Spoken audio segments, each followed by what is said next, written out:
Hello all, ఇక్కడ చూశారు కదండి, ఇది తోటకూర నారు. మనం ఒక 1 వీక్ బ్యాక్ ఒక వీడియో చేసాం ఛానల్లో. సో తోటకూర నారు ఎట్లా వేస్తున్నాం అన్నది చూడండి. ఫుల్గా వచ్చింది, చూశారు కదా.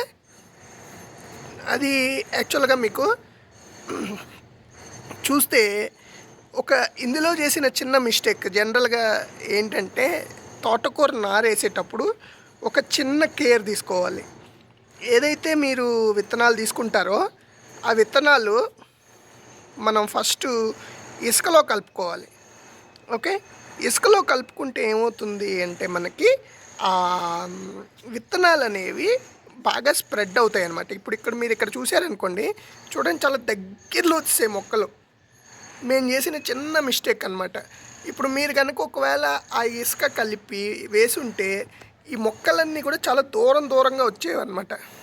సో గుర్తుపెట్టుకోండి, తోటకూర నారు వేసేటప్పుడు వెరీ వెరీ ఇంపార్టెంట్ థింగ్ అనమాట. ఫస్ట్ ఇసుక తీసుకుని అందులో కలుపుకుని వేసుకుంటే మీకు దూరంగా వస్తుంది. బట్ చూద్దాం ఇది ఎంత మట్టుకు బాగా వస్తాయో మొక్కలు నేను మీకు ఫ్యూచర్ వీడియోలో చెప్తాను.